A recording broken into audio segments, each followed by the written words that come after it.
Good evening, ladies and gentlemen, and welcome to the Arc Arena on the campus of Baruch College here in the heart of Manhattan.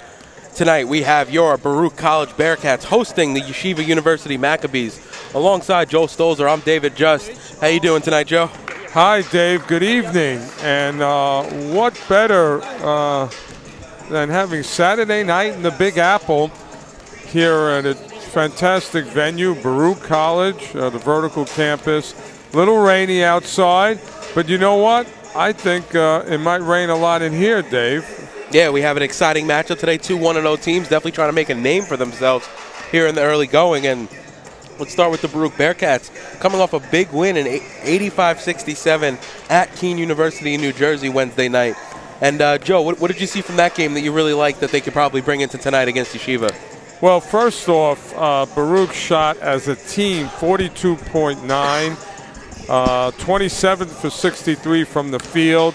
They shot 30.4 from three-point range, 7 for 23, 75% from the foul line, 24 for 32. They out-rebounded King 44 to 38. A mild 14 turnovers.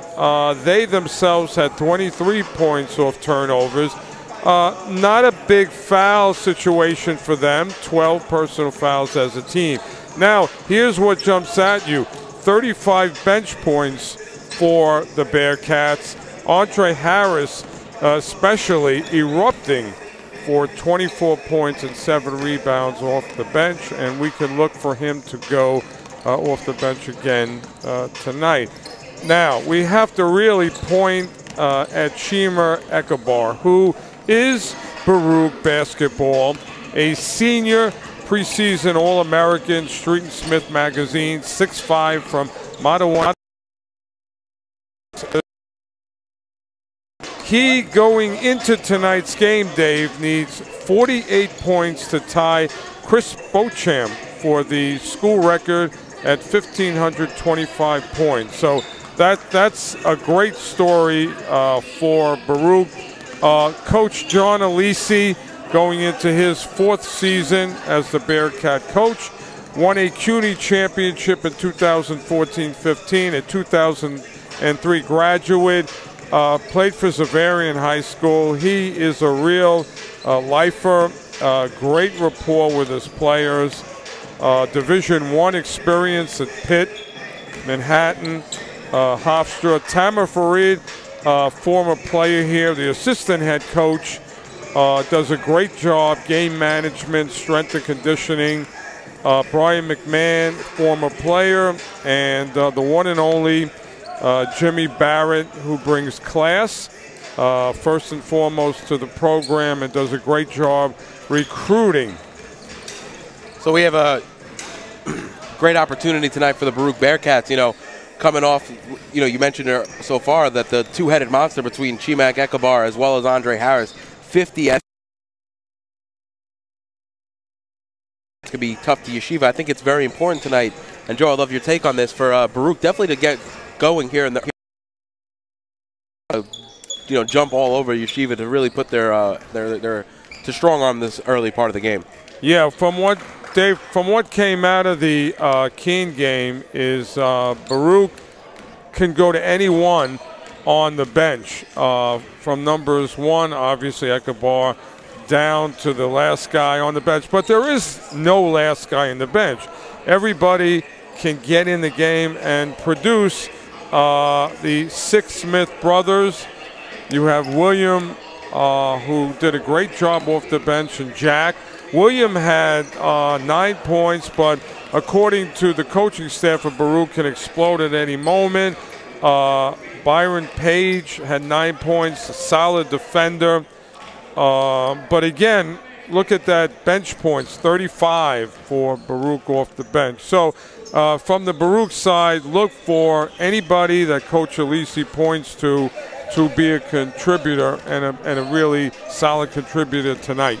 Yeah, and I think the big thing about Baruch is, especially from 2 years ago to last year and now from last year to this year, was definitely getting more size around Shemer. We noticed in his sophomore year how he was playing the 5, required to score points as well as cover their best, the opponent's best player. However, now, you know, you're talking about, you have a rotation of George Smith Jr., Alan Villar gets minutes. Andre Harris, junior transfer, who's 6'6". So it's not just going to be Chima in the paint, in the trenches, and he's not always going to have to be required to cover the best Yeshiva player. Yeah, this is a coach's dream that you have from your first guy to your last guy. I really want to make a reference to the Knicks 69-70 team, where Coach Red Holzman can go to his infamous bench. You had Clyde and DeBusschere, Bradley and Frazier, Willis Reed, but you had those Minutemen, Dave Stallworth, Mike Reed, and so on and so forth. I speak as a native New Yorker who still is waiting to get those Nick Wonder years back. But, you know, in all seriousness, a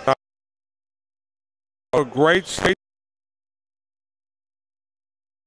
contest against CSI, where you talk about balance and my good from the field. So see defense, but from down, you're going to get guys scrapping, running into the stands, 100% effort.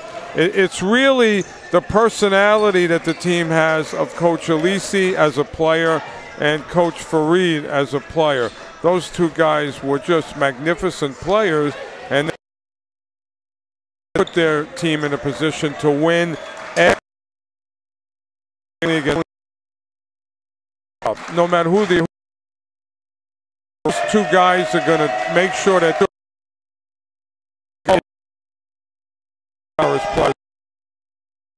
50 seconds away from tip-off here. Joe, just last thing, what do you think Baruch really needs to do to get the W tonight? I think they need to make sure that if there's a heck of a swarm of defense on Echabod, their main guy, their aircraft carrier, that other guys don't panic and next man up. Because we know that the spotlight's on Echabod, but let's see if Harris can do what he did last game against Keene, and let's just see how everybody comes in. And by the way, Baruch would love to get off to a home start and play ahead. Yeah, definitely a big game. These are the type of games, for non-conference games, that you have to win, because these are the bouncers when you're, on the bubble trying to get into the tournament. Yeah. We are moments away from tip-off. Let's go down to our PA announcer for the national anthem. Good evening, everybody. Welcome to the opening of tonight's men's basketball game between the Maccabees from Yeshiva University and your Baruch College Bearcats. At this time, we ask you all to please rise and put your caps. Honor America with the playing of our national anthem.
And now for your starting lineups. First, for the Yeshiva University Maccabees.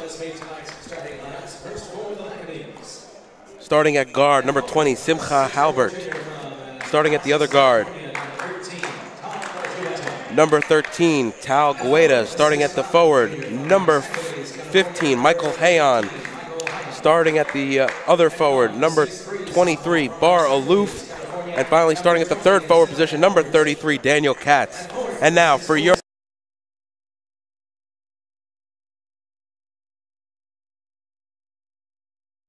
Jack Sixsmith.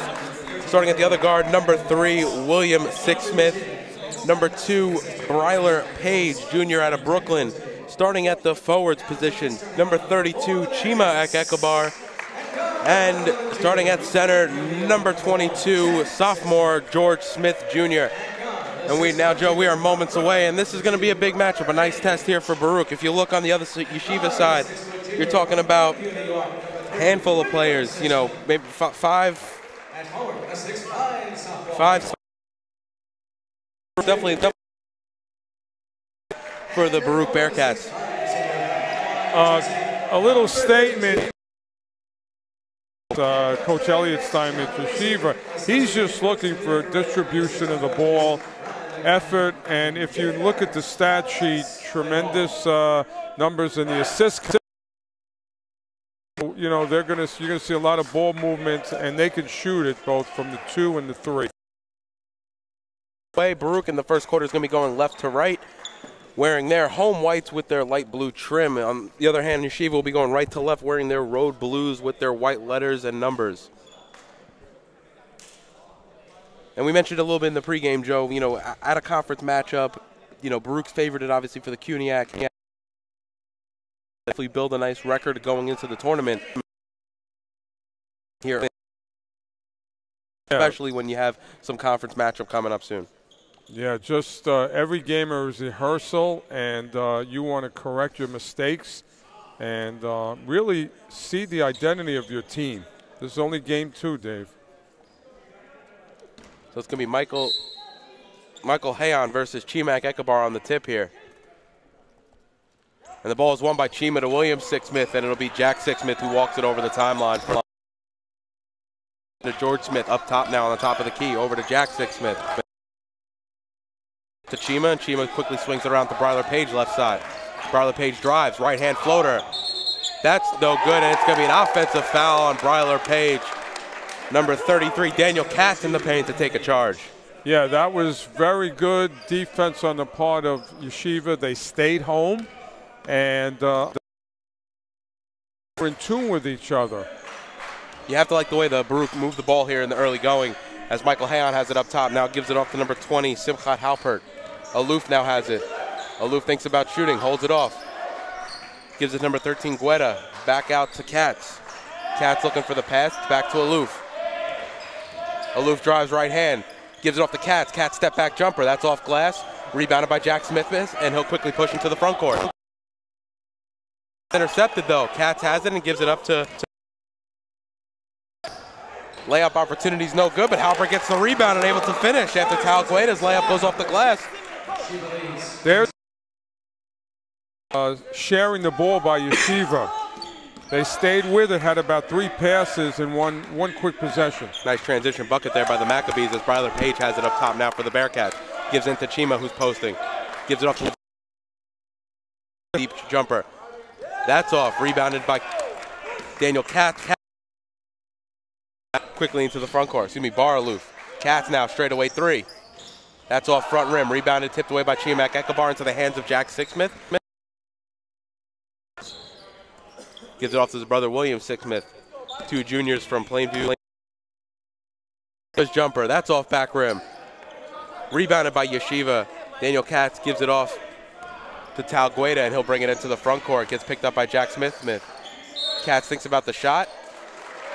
And instead there's some fighting underneath, and the foul's going to go against number 20, Simchat Halpert, for Yeshiva, and the ball will go back to Baruch. Yeah, Dave, look for some wrestling going on down low, simply because Chima is very active, and he's causing some things to think about for Yeshiva defensively. George Smith has it now. William Sixsmith gives it up to over to Bryler Page, doesn't use the pick, takes it, goes into the corner, takes that pick now, back behind the back pass. And Chima takes too many steps, and it'll go back to Yeshiva, and Baruch looking a little sloppy here in the early going. Yeshiva is very, very patient now on defense, and they're not going for fakes. They're holding their position. A lot of talking on their part. In the front court for Yeshiva, over to Daniel Katz now. Left wing. Gives it back up to Halpert, inside to Gueda. Gueda back out to Katz. Katz thinking about the shot, gives it back to Gueda in the corner. Corner three is good. He's able to knock it down. And Yeshiva take a 5-0 lead. 2.5 minutes gone here in the first half. Notice they back to their game against CSI. A lot of assists.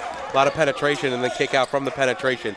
Now Jack Sacksmith has it over to Chimak Ekabar. Ekabar's shot is off back rim. Rebounded by Yeshiva, and they'll push into the front court. Aloof has it now for Yeshiva. Up top to Gueda. Tal Gueda over to Katz. Gives it to a cutting Halpert, but he throws it away as the ball goes off his hands, and Chimak Ekabar quickly pushes into the front court. He'll go right to the rim. And he's blocked, and it'll stay with Baruch. Nice hustle play there by Baruch, trying to catch him off balance on the transition play. Yeah, Chima's trying to take the game by himself, and I think he should see some offense for Baruch. Jack Sixsmith to inbound. Gives it up to Ekabar. Over Bryla Page, pass across courts, intercepted. That's good, nice floater there. Coach Alisi's going to call a timeout, so with 16:50 remaining, Baruch still scoreless, 7-0 Yeshiva. You're watching Baruch basketball on YouTube channel, Baruch Athletic Fan. And Joe, not the start that we were talking about before the game for Baruch. We want them to get out to a quick jump, and they have looked a little bit sloppy on the offensive end, including that last turnover by Chimak Ekabar as he tried to make that cross-court pass. I think Chima's trying to do too much by himself. He's got 4 capable teammates. Let's bring it out. Let's run the offense, and he'll get his shots. Now, let's give some accolades to Yeshiva. Yeshiva is staying down in their positions defensively. They're talking. They're not giving Baruch anything. And then offensively, they're a model of distribution.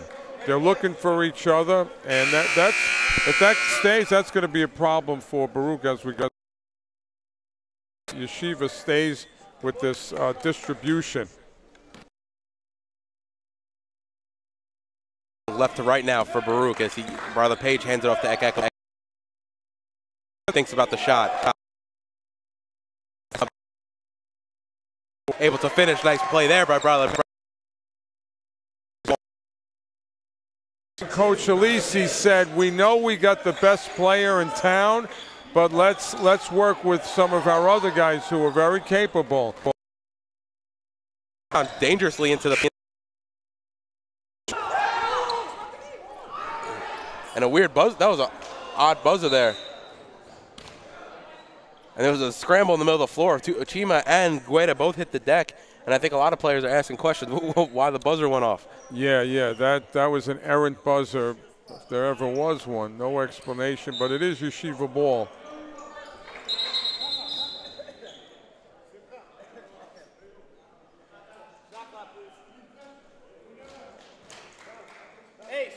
And the refs are going to talk about it. And Yeshiva will get a fresh 30. There was a little bit of a miscommunication there from the scorer's table, but it'll go back to Yeshiva still as Aloof inbounds it to Halpert. Halpert has it now left wing, gives it into Hayon. Back up to Katz now. Katz thinks about shooting. Now it's the entry pass. Yeah, Yeshiva is just very, very patient in terms of looking to see what's underneath and what's outside. So Baruch has really got to up their defense now because of this precision by Yeshiva. So Baruch make a couple changes with Anthony Gibbs and Andre Harris into the game as Halpert's able to finish with the left hand at the rim. Great move. He shielded his body from the defender and went up with the left. Now Chima has it up top for Baruch. Looking for an option, gives it off to Gibbs. Gibbs takes the pick left from Chima, and now Andre Harris has a nice crossover move jumper. That's a little long, off back rim. George Smith on the rebound, and Gibbs comes away with the tip ball, and Baruch will be able to set up on the offensive end. Chima has it up top, gives it to Harris. Harris drives with the right hand, out corner, William Sixsmith, 3-ball. That's no good, rebounded by Yeshiva, and they'll bring it into the front court with Tal Gueda, now Bar Aloof. Good defensive possession by Yeshiva. Good box out.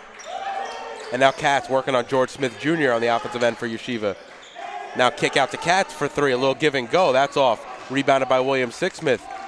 Up to Gibbs, and Gibbs will quickly push it into the front court for the Bearcats. He'll slow it up and pass it back out to Andre Harris. Gibbs looking for his options over to Sixsmith, right wing. Back to Chima. Swung around to Andre Harris. He'll work on Tal Gueda.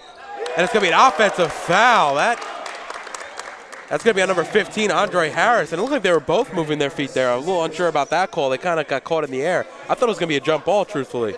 Yes, I didn't see any contact, but maybe I should put my glasses on. And number 44, Tyler Hod, will check into the game for Yeshiva. Coming to the bench, number 20, Simchat Halpert. Bar Aloof covered almost 75 feet by Andre Harris. And Hod will throw it out of bounds, inbound for Yeshiva. Sorry, we tipped out of bounds, inbound for Yeshiva on the far side.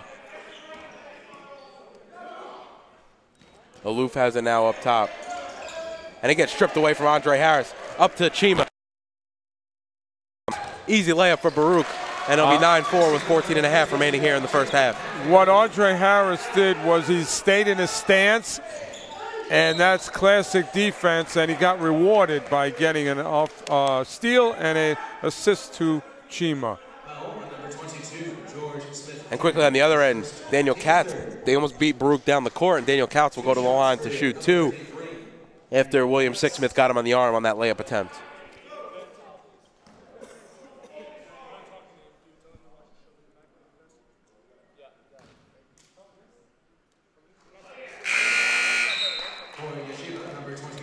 Really impressed, Dave, how well coached Yeshiva is in these early moments. And Alan Villar will check in for George Smith Jr. and give Baruch, a couple options at the big.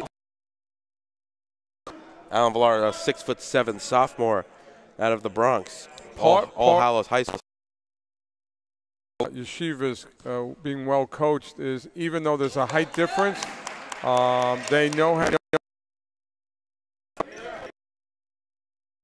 We'll bring it into the front court for Yeshiva. He's covered by Aloof. Excuse me, for Baruch. My apologies. Alan Villar has it now. Now William gives it off to Chima. Bounce pass into Villar. Now Villar will work against Daniel Katz, posting him up. Goes with the left hand, and that's gonna be no basket. It'll be Baruch's ball underneath. The foul's gonna be on number 33, Daniel Katz. Yeah, Katz trying to use a little muscle and got called for that foul. He's got a weight advantage. That's his first foul. A nice hustle play there to block off the inbound. It'll stay with Baruch's ball underneath.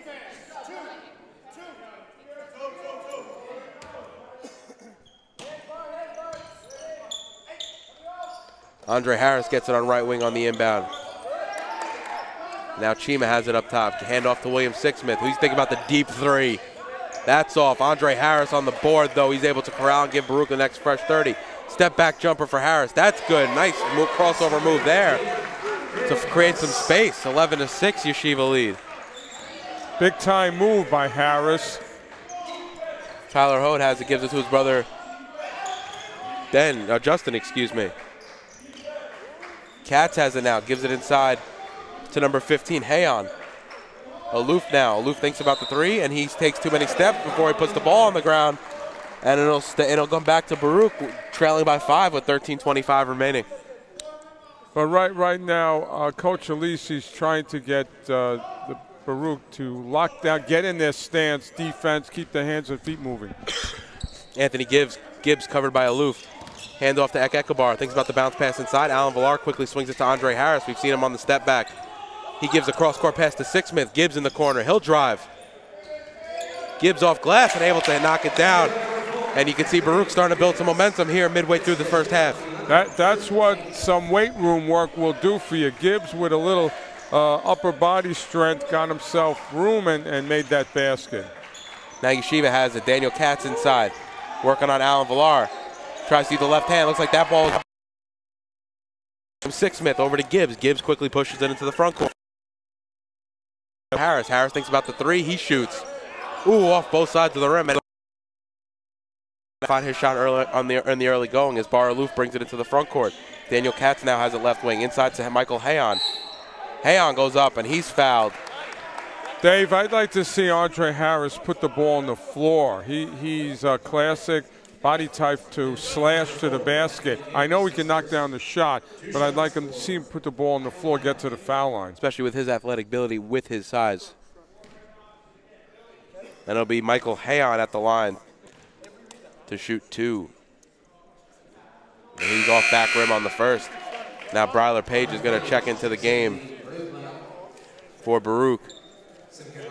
Halpert coming back into the game, as well as Kevin Bokor for Yeshiva. Hayon at the line for his second shot. And Michael Hayon's able to knock it down to make it a 4-point game with 12:28 remaining. So Anthony Gibbs getting picked up the whole way by Tyler Hode. And now Chima has it. Chima to Villar, quickly swung around to Andre Harris. Trying to get back to Villar, he gets double teamed. Chima straightaway 3. That's good. Chima Ekekbar able to knock down the straightaway 3 and get on the scoring sheet himself. Part of Chima. His foot might have been on the line there. 12-10, excuse me. Now Justin Hode has it on the ground. Checking into the game for Baruch, number 25, Benjamin Boateng, as Alan Villar will come to the bench. Another guy, 6'6" out of the Bronx, the sophomore, just continuously replenishing the depth that Baruch's able to bring into this game. Yeah, and I think the size and the length could start to disturb Yeshiva and the way they see things on the floor. And also Baruch, you know, especially after the first season we did the games, I think it was this was 2 years ago now, and then going into last year when they brought in Villar and George Smith, they were really able to get some more size at the forward position. And Bryler Page is fouled as he attempts to drive on the left baseline. You know, it's such a luxury when Coach Alisi can bring guys off the bench who could probably start for other teams. And so you're not going to get a drop-off in talent. Right. And you're talking about 3 guys right now on the game that are 6'5" and taller. Now Boateng has it now. He gives it off to Gibbs, who's looking for the entry pass, but gives it up to Bryler Page. Over to Chima Ekekbar. And you can argue right now that Ekekbar is playing the 3. Gives it off to Gibbs. Takes the pick from Ekekbar. Jumper off back rim. Andre Harris on the rebound. And gives it back up top to Gibbs, who slows it down. I think Andre Harris wanted to push it a little bit more, but it was a smart play there to slow up the offense. Ooh, nice play there by Gibbs. Able to get into the lane, almost losing the ball. And Baruch comes away with the rebound for Yeshiva, and he'll bring it into the front court. He drives with the right hand. Nice spin move there on Anthony Gibbs. Actually, excuse me, on Bryler Page, and he's able to get to the lane and finish with the right hand. Yeah, he's from Israel. Very good ball player. Chima has it now. Gives it up to Boateng. Bryler Page takes the Boateng pick. Able to go with the left hand and one. Able to finish with the left hand. Senior Bryler Page. Nice move there. Excuse me, junior Bryler Page out of Christ the King High School. Big time move, Dave. Crossover, dippity-doo to the basket, drew the contact. You couldn't draw it up any better. Able to finish with the left hand and create the contact, going to the line for the old school 3-point play.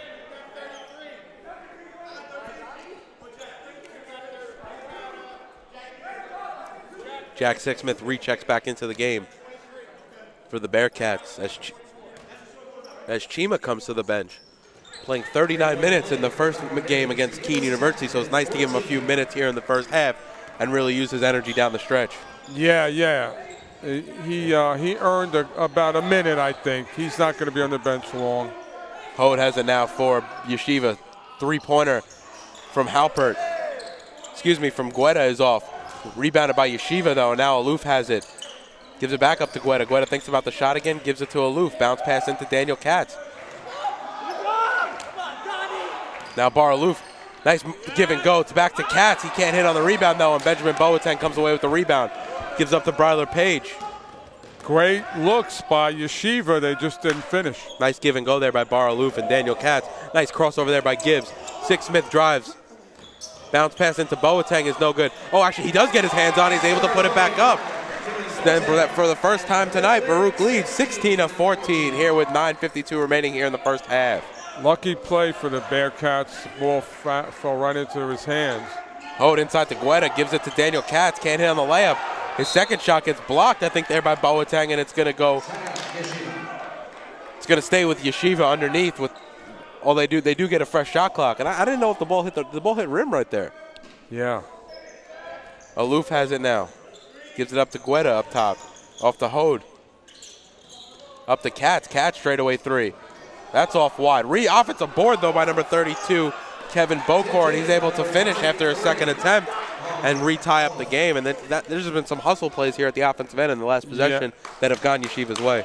Where Yeshiva's showing really good effort. Coach Alisi not happy with the Bearcats just looking. You got to play textbook defense in terms of rebounding. Find your man. Anthony Gibbs left wing threes off. Boateng getting boxed out nice there by Katz, and Yeshiva come away with the rebound as Hode comes into the front court. Nice spin move there. His pass gets tipped away, though, intended for Aloof, but Yeshiva hold on to it. Guetta has it now. He drives with the right hand. Ooh, hits the deck hard, but got stripped beforehand. And Gibbs gets thrown to hits the deck also as he loses the ball. It's Tal Guetta now. And it's going to be a travel on an interesting series of events. I think on 3 separate possessions, there was guys hitting the deck and loose balls that were just rolling around on the court. Yeah, a little bit of hot potato here on the court. But I think both teams have to settle down. It's been a really fast-paced start, Dave. But I think both teams have to stay within what the coaches want and the plan. And Alex Matina checks into the game for the first time for Baruch as Anthony Gibbs checks out. 5 minutes of action so far today as Bryler Page has it now in the front court. Bounce pass to Andre Harris. Andre Harris, nice step back. Andre Harris, a nice little pivot move and able to. Great body control, and he's showing his repertoire of offensive skills. Now Katz has it, gives it off to number 23, Bar Aloof, who's played every minute. He's played all first 12 minutes, him and Katz. Katz's pass is tipped away by Andre Harris. Up to Alex Matina. Nice layup move there. Can't finish the left hand, too much finesse. And left. To be able to finish, Dave, it comes back to haunt you. Now Guetta has it for Yeshiva inside the Katz. Katz working on Andre Harris. Bounce pass out. And the intended target was not there. As Katz will come to the bench. Number 15, Michael Hayon will check back in. 6'5" junior from Los Angeles, California. A lot of players from different parts of the country, as well as international players here for the Yeshiva University Maccabees. Yeah, they're kind of an international school. I mean, yes, they get kids from Israel, but it's an international school.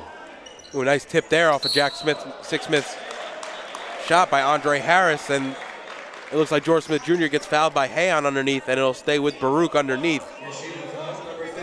And they will inbound. Dave, Yeshiva had a guy named David Kufeld drafted by the Portland Trailblazers back in the 80s. So some interesting things. And they've had some basketball talent at that school. Bryler Page has it now. His bounce pass, wow, somehow gets through to Andre Harris. Goes through about 3 defenders, it looked like. Matina has it now. He gives it back up to Harris. And what makes Harris, I think, so convenient, Joe, is that when Shima is out of the game, you still have that offensive presence in Harris. He's a luxury to have. He's a big-time player for any team. The foul's going to be there on number 20, it looks like. I think the foul's on number 20, Halpert. It might have been on number 21, Justin Hode. Inbound to George Smith Jr. Now over to Jack Smith. Now to Andre Harris. He's working. Step back jumper again. Off glass. Rebounded by Bryler Page between 3 Yeshiva defenders.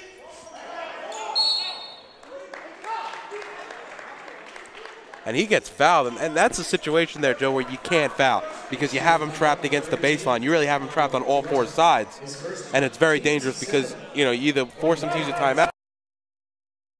Yeshiva. Dave, in the last couple of minutes, I don't know about you, but Yeshiva's out of sync. Yeah. There's all kinds of confusion in their body language and their play, and it's a tale of 2 different games from the beginning to now at the 7:04 mark. And we've seen a few players now, Joe, come over to the bench and talk to Coach Steinmetz about what they were supposed to do, whether it be a formation or an offensive set or something along those lines. Yeah, I'd like to be in the locker room, the yeshiva locker room at halftime, as he talks about the first 13 minutes with 7 minutes left in the first half. And we're having some scoreboard malfunctions, I think, so we're just waiting for the technical difficulty to end. So Baruch leading by 2. Joe, started off slow. I think the last, you could say 5 to 7 minutes, they've really come on. What have you seen from them that you really like in the last, 5 to 7 minutes that they maybe weren't doing at the beginning of the game? Yeah, I like the way receiving that yeshiva is confused, and they're putting their foot on the gas pedal. They're taking advantage of it, and you're just going to get a great effort because they're so well coached. So guys are coming in giving 110%, and that equals production. Able to knock down the first of the 1-and-1.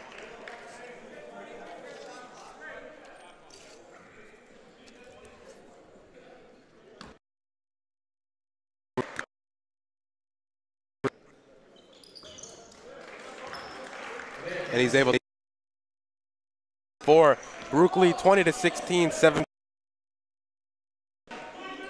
Hode has it, gives it off to Aloof. Now Boker inside to number 13, Tal Gueda is able to finish with the left hand. Cut it to a 2-point game, and I think we have a makings of a really great game here tonight, Joe. That's the passing ability.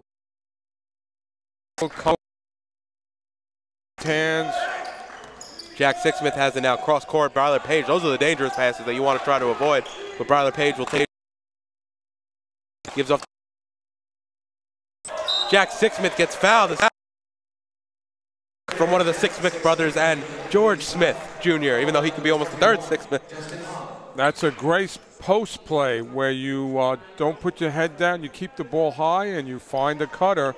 And he gets rewarded at the foul line. And I think we've seen it on both sides where both teams have almost used the post as the give-and-go option. Almost like I guess a good example would be like a Joakim Noah or an Al Horford presently, but a Joakim Noah in his Bulls days.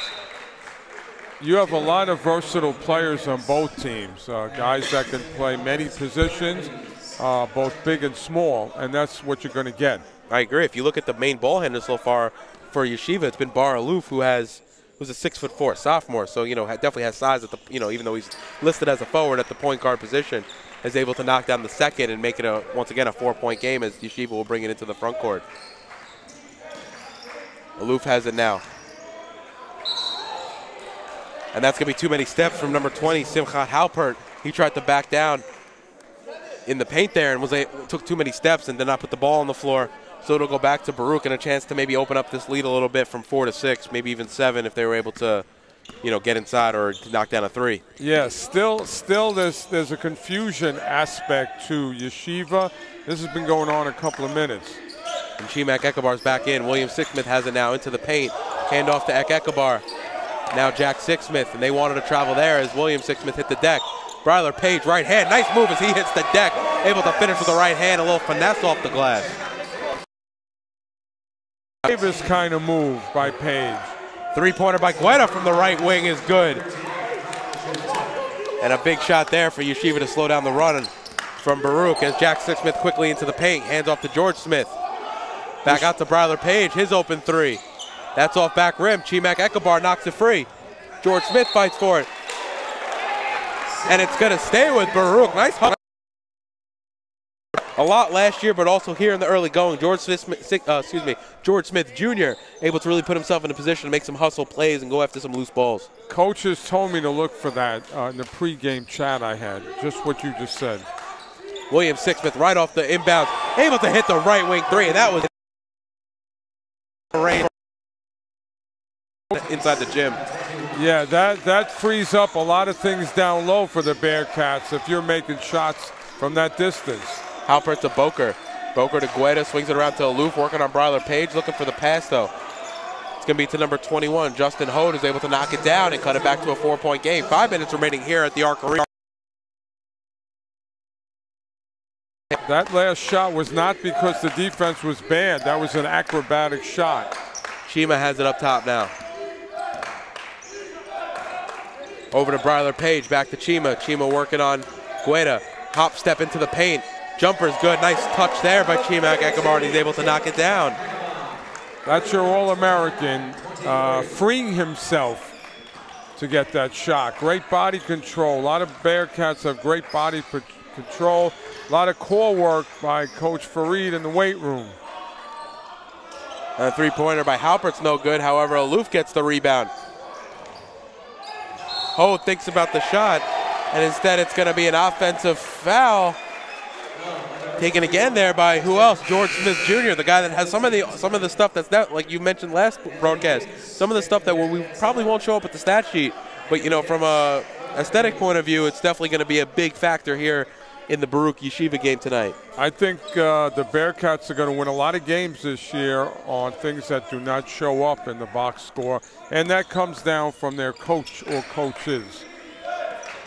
So Chima has it now right wing. Over to Gibbs. Gibbs bounce pass to George Smith. Has it on the post, kicks it out to William Sixsmith. George Smith Jr. now thinks about the shot, gives it off to William Sixsmith. Inside to Chima, getting covered there by Boker, but a nice floater there by Bryler Page, able to knock it down with a hand in his face. 31-23, and Baruch's able to create a little distance between themselves and Yeshiva as Baruch has it now in the front court. Halpert into Katz, who's posting up on George Smith now. Working on the block, trying to go in with the right hand. Off glass, nice move there by Daniel Katz, and we've seen him a few times able to catch in the post and create his own shot. Daniel Katz was very patient, and he shielded the defender with his body, didn't put an elbow in. Chima not only can score, but he finds teammates. That's what kind of player he is. So Chima has it now. Facing up on Boker, able to knock it down. Kevin Boker, and he's able to create that little bit of distance. And if you come out on him, he's going to blow past you. And if you don't come out on him, he's going to hit that mid-range because that's Chima's game. Yeah, but again, I give a big accolades to the body control of the Bearcats that can create shots irregardless of the defense. And the foul's going to be there on number 32, Chima Ekekabar. And it'll send Bar Aloof to the line to shoot two, and a chance to really cut this game back to a 6-point game.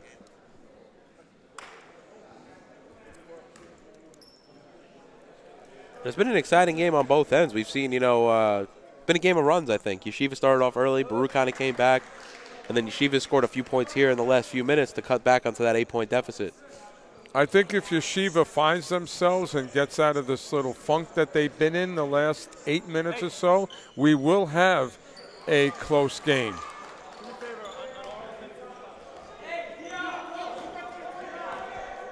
And Anthony Gibbs recently checking back into the game, able to bring it into the front court. Ekekabar takes it on the handoff. Bounce pass to George Smith Jr. Over to Bryler Page, quickly swung around to Gibbs. Ekekabar looking for it in the post. Kevin Boker covering him for Yeshiva. Chima gives it out to William Sixsmith. Another deep three, and he's able to rattle that one down. William Sixsmith, his second three of the half. And that was contested, Dave. That was not an open shot. That was a little closer than the first. The first one was almost from the B in the Baruch symbol. And that pass is thrown away. It's going to be Chima Ekekabar on the steal. Pass for Kevin Boker. Now it's going to be back Gibbs, back to Chima.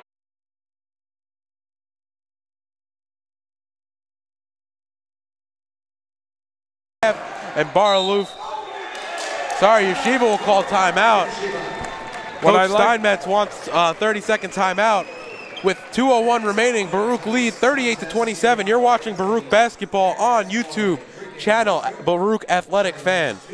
What I liked about that is Chima made the steal, gave it to Gibbs, and Gibbs rewarded his teammate with a great pass and an opportunity for a layup. There's that aspect of Baruch that I'm really, really impressed by. Gibbs could have gone up, but rewarded his teammate. That's really basketball. And don't forget to catch our next broadcast. It's going to be a doubleheader Friday, December 1st. Conference matchup between the Baruch Bearcats and the York Cardinals. The women tip off at 5:30, and then the men right after are going to tip off at 7:30. 2 conference games, and it'll be a great matchup as we look to get conference play underway here at the Arc Arena. So with 2:01 left, if you're Coach Steinmetz of the Yeshiva University Maccabees, what did you tell your team during that timeout? I told them, again, just be patient. Let's not beat ourselves and turn it over. And again, go to your game plan, which is unselfish play. as Daniel Katz this time banging bodies in the paint. And the foul is going to be on number, I believe, 22, George Smith Jr., as Alan Villar quickly. But Dave, that last possession by Yeshiva was made because there wasn't a hurry. It was patient, and they found their big guy down low in good position. I've seen that. I think the best Yeshiva, as Daniel Katz misses the first free throw, I feel like the best Yeshiva possessions tonight so far have been the ones where they fed Katz in the paint, and he's been able to, off the post play, move the ball around and able to hand it off and create opportunities for some of the other scorers. That's right. And if they go back to what they did early on, we'll see an effective game plan and an attack by Yeshiva. And Katz able to knock it. Baruch lead 38-20.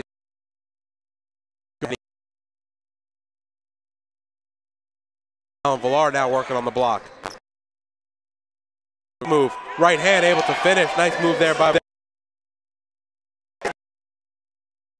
front court for Yeshiva. Good feet by Villar and a classic post move. Bar Aloof, oh, nice shot there. Aloof able to hit it over DeAndre Gibbs, recently checked into the game, and that was some good defense by Gibbs there. But better offense. Again, that's what Aloof will give you. Yeah. And plus with the size, he has a few inches on Gibbs. He's able to do that. And sloppy play there by Baruch, almost turning it over. It's going to stay with the Bearcats underneath, but the entry pass from Anthony Gibbs to Alan Villar, very dangerous there. Yeah, a guy like Aloof can get into Baruch's head if he starts to be effective offensively. Double checking the court for any wet spots. It seems to be okay. And Baruch will inbound. It'll be Anthony Gibbs underneath looking for options. Gives it to William Sixsmith. Quick corner three right off the inbounds, and he's able to knock it down again. William Sixsmith, his third three of the half, and that'll extend the Baruch lead again to 12. A minute left here in the first half. Aloof has it now for Yeshiva. Covered by DeAndre Gibbs. Almost intercepted. That three-pointer is going to be by Halpert. And Daniel Katz, offensive rebound, now cut into Halpert. Now swings it back out to Guetta, who's able to knock it down. Tal Guetta, left wing three, excuse me. That makes it a 9-point game. 45 seconds remaining as Anthony Gibbs brings it into the front court for Baruch. Chima looks like he needs a little breather. Chima has it now up top for the Bearcats. Gives it off to Alan Villar. Looking for options. Gives it to DeAndre Gibbs. Swings it around to Anthony Gibbs. William Sixsmith now wide open three straight ahead. And that knocks it down. And you can see William Sixsmith knocks it down, and he got pumped up. It looks like Halpert was yelling at the ref a little bit, wanting to call there, a little push off from Sixsmith, but to no avail as Guetta has it now, gives it off to Daniel Katz. Let's see how Yeshiva can respond to Sixsmith's attack. Aloof's three is no good. Rebounded by Boker, though. He hits the deck. And that'll do it. So after one, Baruch 46, Yeshiva 34. And it's been a great first half. Coach Alisi really has his guys buzzing here, and probably since that first time out call after the 7-0 run for Yeshiva. Yeah, well, let's get to the problem right off the bat, Dave, and that's for a good part of the first half. Yeshiva just started to come apart, and at the end of the first half, they are really, really coming apart. They're yelling at each other. They're yelling at their coach. They're throwing things.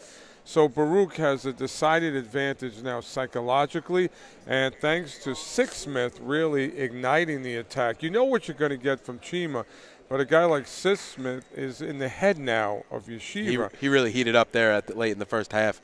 And Coach Alisi definitely has to be happy. Speaking of Coach Alisi, we had an opportunity to sit down with him and get his thoughts about the upcoming season. Good evening, everyone. My name is Jamal Chapman, and alongside with me is coach of the Baruch men's basketball team, Coach John Alisi. How you doing, John? Very good, Jamal. Thanks for having me. Thanks for being with us tonight. So now let's get it started. So you guys are entering this season with the deepest roster since your 2004 and 2015 CUNY championship roster, with 17 men coming in this season. What are your expectations for this season? Yeah, right now the expectations are just to get better every day. You know, we do have a larger roster. Our assistant coaches and staff have done a tremendous job recruiting and adding pieces, not just for this year, but for down the line as key players graduate. So right now it's all about development, getting better every day, both you know, developing our players and just getting better as a team. All right. So it's getting better every day, doing what you guys have to do on the court and off the court to stay healthy and keep doing what you have to do, correct? Absolutely. All right. So now, with all those expectations on the season, you know, you guys were voted this year as a team to win the championship. And, you know, with all those expectations, how do you guys manage it as you go through the season? Or how do you guys expect to manage as you go through the season? Yeah, expectations aren't, you know, too important to us. We talked about a little bit yesterday. You know, right now that's external stuff. Internally, we feel that, you know, we're a team that's eventually going to be capable of being a championship level team, but right now we're not a championship level team. So, you know, we take the expectations with a grain of salt, and we just know that if we don't get better, plenty of teams that have been picked to win their league have not followed through on it. So, you know, we're happy with the expectations. We want that for our program. We want that for our kids. But unless we get better on a day-to-day basis, you know, we want to make sure we're playing our best in February and March. Nice, nice. That's a great. And also, you guys, with that 17-man roster that you have coming in, a lot of those players are freshmen. How do you call upon the seniors and the upperclassmen to lead those troops and actually, how would I say, get them involved, keep them engaged, and kind of take them under their wing to develop them as players? Well, that's our culture, and the culture has been established well before even I got here. There's a tradition of excellence here, and there's a way things are supposed to be done. And our upperclassmen and returning guys, they've done a tremendous job. You know, not only just setting the example for the younger guys every day, but just saying the right things, being positive voices in the locker room, and really being an extension of me out there. Nice, that's great, Coach. And throughout your illustrious career here at Baruch, you're entering now into your 6th season. You've had so many different accolades. Which one has been the best or meant the most to you? Well, certainly the championship in 14-15. That's something that we strive for every year. That's always our goal, is to put ourselves in the conversation and put ourselves in the mix to win a championship. So every year that's the goal, and you know, we were fortunate to accomplish that goal in 2014-15. So that certainly tops the list. But really, just, you know, the thing I'm most proud of is we have great kids every year that represent our program and our college the right way. And so ultimately, while championships are nice, I think that's the more lasting legacy of the program is what the kids do every year. Nice. So character is one of the main things that's important to you or for your players. Absolutely, yeah. That's a big part of our recruiting. It's something we talk about, you know, when we look at potential players for our program, is they've got to be our type of guys. You know, it's very easy to kind of be intoxicated with talent, but we want to make sure that they're people that are going to fit in well here, that are going to handle their business academically, and that are going to represent the college in the right way. Nice, Coach. And finally, this is just a little question that I thought would kind of be fun. You've had, during your tenure, 3 players pass you on the all-time scoring Baruch's scoring list here. What was that conversation like with each player when they left? You know, Raymond De La Cruz, Granville Gittins, and as well as now Chima Ekekobal, who's going to potentially who is going to become the all-time scoring leader here at Baruch. Well, I've threatened to stop playing them as they've approached that number each year, but no, it's great. I mean, it's great for our program. I'm not a big individual numbers guy. The guys work really hard, you know, to put themselves in positions to be successful, and there's nobody that's more happy for those guys moving up the scoring charts than I am when they get there. Great. So that's great. You know, you were a coach that actually set your mark here at Baruch and actually seen players come after you and actually went past that mark. So that's a great thing for you, Coach. And I'm proud to be a part of the Baruch Bearcat family, and I'm thankful to have the opportunity to interview today. So thank you again to Coach Alisi. It starts right when you hit the court. You imagine your finest moment. The game-winning shot that gets you to the dance, a monster dunk or no-look pass, and cutting down the net. Sports lets us dream of our own success and prepare us for our finest moments on and off the court.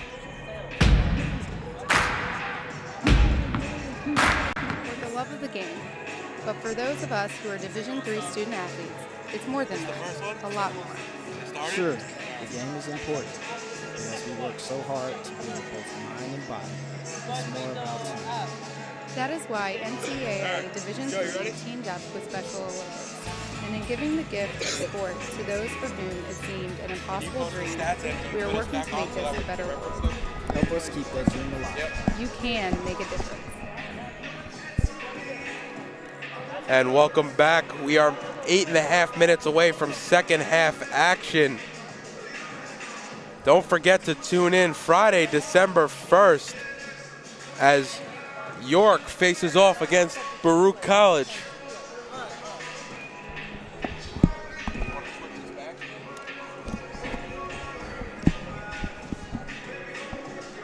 So, Joe, exciting first half for the Bearcats. You know, taking the 12-point lead after being down 7, so a 19-point swing over the course of the half. Yeshiva's biggest lead being 7. And I think Baruch really just pouring it on here at the end of the first half. Yeah, I think I mentioned it a few times that at about the 12-minute mark, Yeshiva just fell apart. So something went wrong someplace, and then all the manpower that Baruch has been putting in the game just is something that really affected. I mean, we're looking at 3 players so far for Baruch in double figures. You have, you know, William Sixsmith leading the way with a big 12 points, 4 for 6 from 3, including a deep, deep 3 Curry range, I like to call it, from pretty much the Baruch, almost the Baruch symbol. You have Bryler Page with 11. Of course, Chima has 11. When you talked about it a little bit, I think at the end of the first half, and I definitely want to expound on it a little bit more now. When you're 13 players deep so far in the first half, it's tough for Yeshiva to run out of rotation to keep up with it.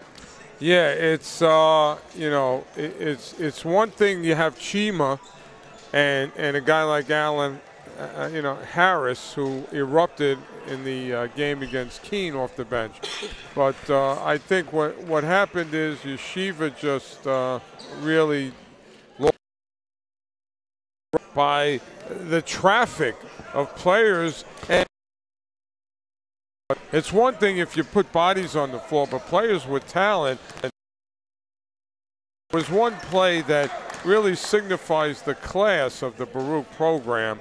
Chima makes a steal. Gibbs comes down the court, could have put it up himself, but rewarded his teammate. And I think that says a lot for what kind of program Coach Alisi has here. You know, it's a family. And the Baruch basketball tradition has always been family. You notice that when the alumni game takes place, how many people come back.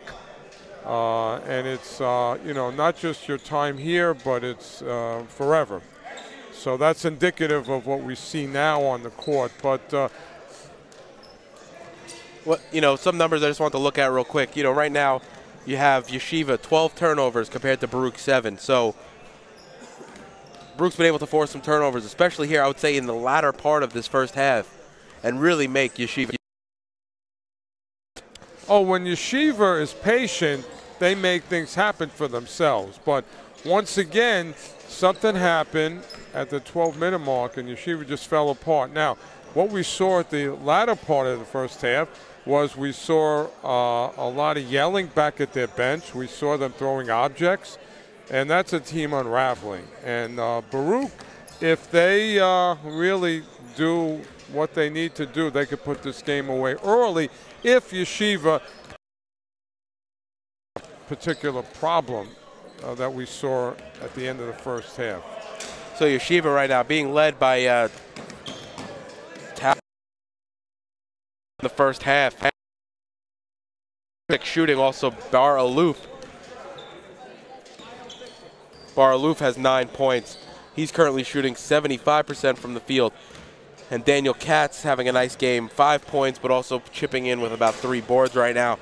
You want to see more out of him, and I think in order for the best thing that Yeshiva was doing in that first half was feeding the ball low to Katz, and then him being able to make plays from that center pivot position and finding some of the cutters and the slashers and some of the outside shooters. We learned in the Yeshiva first matchup against CSI that they have enough people to do damage. They have Aloof, they have, of course, Halpert, and they have Daniel Katz, Hod, Gueda. You know, they have the power, but in anything, if you lose it psychologically, you know, it's a chess game, and your opponent takes advantage of that. Now, we just have to keep mentioning the depth of Baruch is something that got into the head of the opponent, Yeshiva, and let's see if in the second half, Coach Alisi utilizes that wild substitution in and out in a chance to maybe blow this game out. Yeah, and I'm glad you said that because I was thinking that I'd say the first 5 minutes of this second half is going to be key for both teams. That's going to really dictate, I think, who wins the end of this game. You're talking about Baruch, who's up by 12. You know, if they can go on a little bit of a run here at the beginning, they could easily be up, 15 to 20 and really close the door on Yeshiva. Whereas Yeshiva, if they could put a little bit of run, cut it back to single digits and really make it a game going down the stretch. Yeah, Baruch has got to be confident now. Remember, they're at home. Great success at this venue. So it's right now a tale of really classic psychology. A team that ended the first half in disarray. A team that's got a hot score in Sixsmith, who is hitting shots irregardless of a hand in his face. And Chima really has not been a huge factor. So Baruch has got all this going on with their main guy not really, having a monster game. So that's a problem for Yeshiva, and that's a great thing for Baruch and their ability to go in another direction other than going with your guy. Even though Chima's 5 for 8 tonight, has the 11 points, he does seem a little streaky. His shot just doesn't seem to get there yet, and he's actually gotten a few second chance buckets in order to get his scoring total up. I think for Yeshiva, if he gets going, it could be a long night here in the second half. I noticed that Chima, in the last couple of minutes of the first half, looked a little fatigued. I don't know if that's just, a little acting, a little Jim Brown acting, and maybe he might be under the weather, but irregardless, Baruch has got a lot of answers. And my thing, with 1:34 left in this halftime break here, is what corrections did Coach Steinmetz make with Yeshiva, particularly psychologically? Because I saw a lot of disarray and confusion at the end of that first half. Yeah, definitely trying to limit the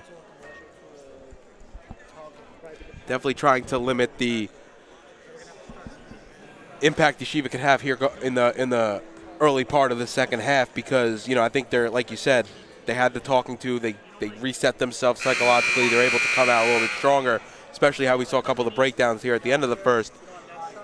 I think it's very important for Yeshiva, if they want to make a comeback in this game, to do it early, put the pedal down and give it to Baruch a little bit on the offensive end.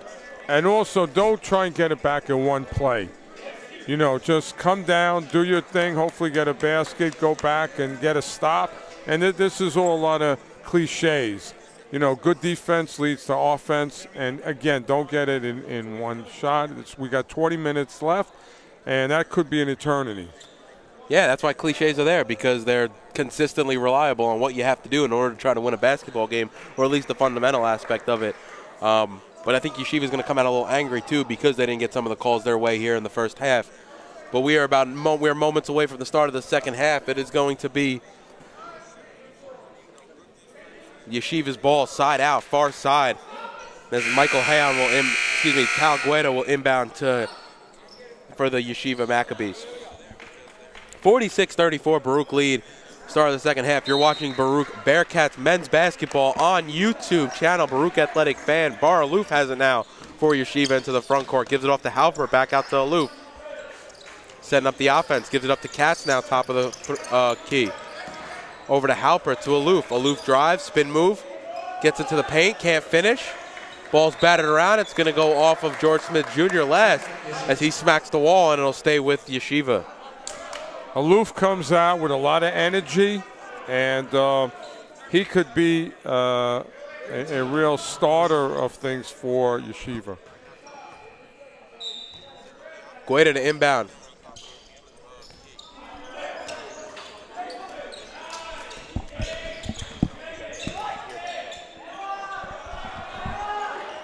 And the ball battled around, and George Smith Jr. looks like he got poked in the eye there as he's holding himself. Good move, did not finish.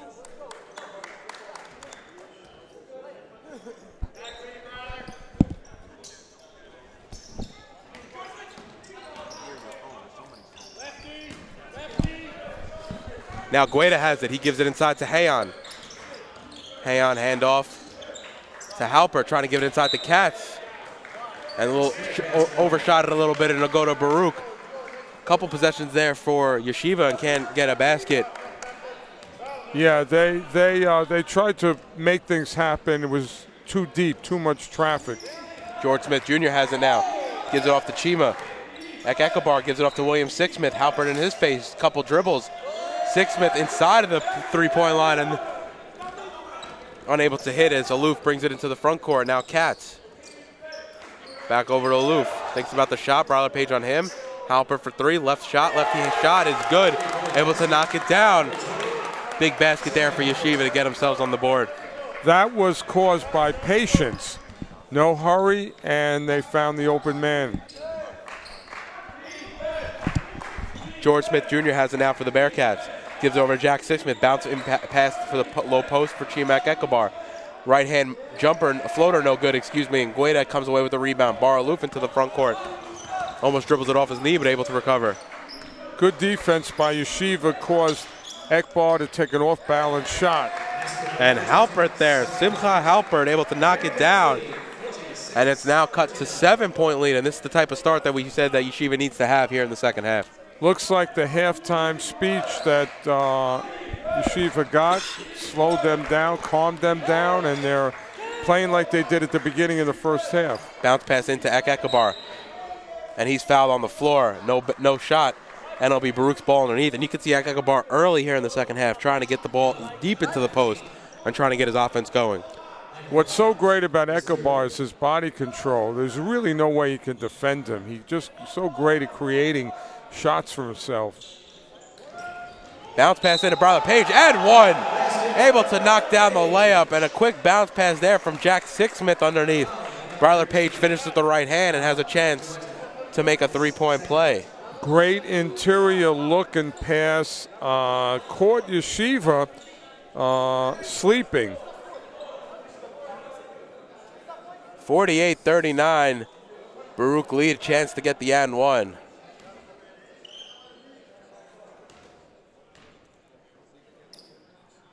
Bryler Page off back rim, rebounds fought for, and it comes away. Yeshiva comes away with it. Halpert on the rebound, up to Aloof into the front court. Looking for options. Gives it off to Katz now, right wing. Halpert up top, covered by Sixsmith, over to Aloof. He has Bryler Page on him. Left wing three. That's good, able to knock it down. And the lead's cut to 6. Baruch 48, Yeshiva 42. 2.5 minutes gone here in the second half. Aloof and Halpert had a good halftime and got themselves going. Jack Sixsmith bounce pass into Ekabar. Nice pick and roll between the two of them. Give and go opportunity, and Baruch lead by 8 now. Ekabar up to 13 points for the night. Good work between the two, but here's the thing, Dave. Swiss cheese defense by Yeshiva. And Daniel Katz able to get the offensive board and finish with the right hand. And once again, Baruch allowing the second opportunity on the offensive glass. 6-point game, Dave. Ekabar straightaway three. Off back rim, rebounded by Aloof. Nice behind the back dribble, almost tipped away by George Smith. He gets right into the paint. Goes to the left hand, he's blocked by William Sixsmith. He wanted a call, but Ekabar going straight into the paint for Baruch on the other end. And counted, it's going to be an and one opportunity again for Baruch. Their second so far of the half as Chimak Ekabar goes to the line for the old school three-point play. Nice move there by the right hand by Chima. Great move, but if I'm Yeshiva, I feel again there's a little confusion, a little disarray. Might need a timeout shortly, Dave. And when Ekabar got that ball in his own defensive end, he knew, I think, from the first dribble, he was going to go hard to the paint on the transition play, and he was able to finish with the right hand as his and one goes around and in, excuse me. 53-44, Baruch lead as Andre Harris comes back into the game, and we'll see what opportunities he can create both on the offensive and defensive end. Yeah, Chima's like a running back. If he's going. He's a point forward. I mean, the guy can really play the point guard position at his size.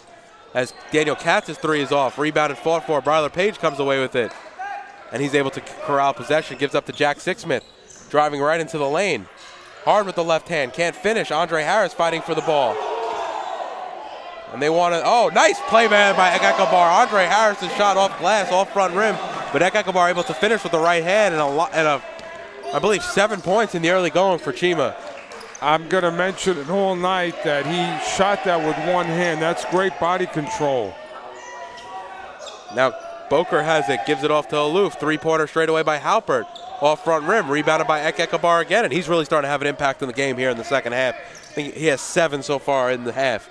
Only about 4.25 minutes gone here in the second half. Ekabar straight to the paint, kicks it out. He gets called for the charge as Bryler Page knocks down that three in the corner. If I'm Coach Alisi, I try and get Ekabar's attention, tell him calm down. Don't try. You got 4 other guys on your team. We don't need you to get into foul trouble and do something on your own. You know, let's get into our offense. And now Katz has it inside for Yeshiva. High floating layup is no good. That's going to be rebounded by William Sixsmith as Katz hits the deck for Yeshiva. Ball's tipped away from Jack Sixsmith. And already 7 points here for Ekabar, is having a, I'm going to use the word determined second half after what was a streaky first half for the big man. Yeah, he's a player on another level, but he's got help here. He doesn't have to do it himself. Baruch lead 55-44 as Bryler Page turns that one over. Bar Aloof now right into the paint. A little bit of a Euro step, and that's an easy offensive foul. That was predictable all the way from almost mid-court that he was going to come in with the left hand, and Bryler Page just took it right in the chest, and it'll go back to Baruch. Yeah, Page is a really valuable player to have, especially off the bench. He does a lot of things well, and anytime you give up your body, shout out to you. Anthony Gibbs now into the game for Baruch. He has the ball in the front court. Hand off to Andre Harris, working on Aloof. Oh, almost turns it over there, but gives it off to Bryler Page. Page right into Ekabar. Right-handed finish, no good. Rebound by Ekabar. He gets fouled, can't finish, and he'll go to the line to shoot, too. This is a man on a mission right now, is Ekabar here in the second half. Yeah, you know, again, he didn't have good control of the ball, but he tapped it to himself. And this is a study of a player with just tremendous ability beyond basketball ability. Able to use a strong upper body and keep the ball. Able to go up with it again on the second attempt as he knocks down his first free throw. 56-44, Baruch lead. Yeah, for a lot of young players out there, when you're doing your strength work on not crunches and sit-ups, but work on what they call stabilization exercises. So your core is strong and enables you to do anything you want on the court. Kobe will back that up, and of course LeBron. It's not bench pressing. It's again, the stability muscles, the little muscles. Able to control your body while in the air. Right. And, you know, corralling the basketball. Hand-eye coordination, of course. But, you know, definitely core work and stability is key. Lots of planks. And you can see, you know, the team definitely puts their work in the gym, so that's not going to be a problem as Halpert has it now, and for Yeshiva, hits a cutting Aloof. Can't finish the left hand, almost tries to rebound his own shot, and it's going to go off Baruch last and stay with Yeshiva. Coach Tamer, assistant coach Tamer Fareed himself is a fitness expert, and nobody better to put his players in a position to be successful in the weight room. Halpert straightaway three for Yeshiva, able to knock it down as Harris and Aloof were fighting for position underneath. Baruch lead by 10, 57-47, 14:25 remaining. And Tyler Hode picking up Anthony Gibbs, almost full court there, probably about 75 feet down the court. Chima has it now. Boker on him, hand off to Alex Matina, gives it off to Anthony Gibbs. Andre Harris, straightaway three, open. Halper can't close out, and it's going to be Andre Harris for a three. Boy, Harris is another player coming off the bench that can start for most teams. And Guetta gets off the air, and he throws it away, and that's always a dangerous play if you leave the ground as Gibbs comes the other end and able to finish with the right hand, and he gets smacked in the face and wants to know where the foul call was. Great pass by Harris, great finish by Gibbs, and once again the strength of Gibbs, allowing him to free himself for that basket. And it looks like Gibbs just got a speaking to from the referee about too much complaining and whatnot, and he wants to the chatter to calm down. But I think Anthony Gibbs definitely had a gripe there because he got hit in the face, it looked like, on that layup opportunity at the other end. Yeah, the referees are letting some things go. I just want to make a comment, Dave. Every time that Yeshiva kind of gets inside of 10, Baruch finds a way to make something happen that really sets them apart. This is something that happened in the Keene game, game 1. And if this continues throughout the season, teams are going to have a lot of trouble with the Bearcats. But I love Gibbs' contribution, his strength. I liked Harris coming off the bench. What he does, made a great, almost full court pass. And we know what he can do offensively. And also watch for Yeshiva forward Michael Hayon in the second half. I saw him on the rest of this half, I saw him holding his hamstring as he came off the court there, even talked to the trainer for a moment. And he's been banged up a little bit. He came off on a substitute as well before, holding his left hand. So we'll see what happens moving forward. But I think he'll be staying in the game for right now. Well, it looks like Halpert is a big part of what's to come. His ability to knock down the three. We know Aloof, he's a go-to player.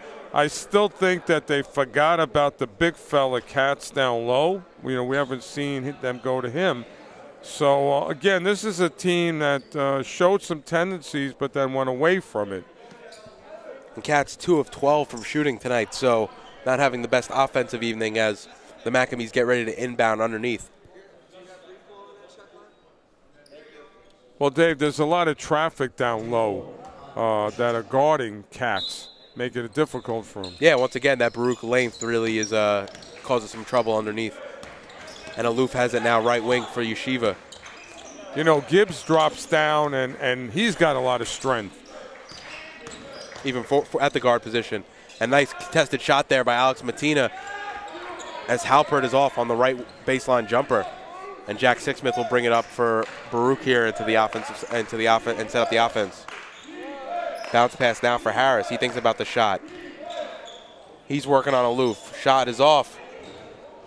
Rebounded by Ekabar, and it's going to, what a play by Ekabar, able to jump and throw it off Yeshiva player. I think it was number 20, Halpert, underneath, and it'll stay with Baruch. Great play. Page himself is like a football player. He can do things by himself underneath with his strength. Now Page gets the inbound. Left wing three, that's good. We've seen that, I think, on 3 or 4 occasions where they've come right out from an inbound and first player touching the ball, shooting the three, getting an open look. Page is a really good player. Him and Gibbs gives you such great versatility off the bench with Harris. And then you throw in the Sixsmith brothers who could shoot from 3. You almost have a little bit of everybody doing something different from that guard. Now, and he'll give it off to Anthony Gibbs, who will bring it into the front court for Baruch. Harris has got a lot of Grant Hill in him, Dave. He's long for his size. Bradley Page, left corner 3. That's good, able to knock it down. And Baruch have stretched the lead to 21. If I was Yeshiva, I'd call a timeout right now. Too much bleeding on the court. Guetta has it now. Gives it off to Halpert. Back out to Guetta. Straightaway 3. Thinks about it. No, instead he'll drive. Gives it out to number 44. Hode hits the 3 from the corner. Tyler Hode, sophomore out of Teaneck, New Jersey, able to knock it down.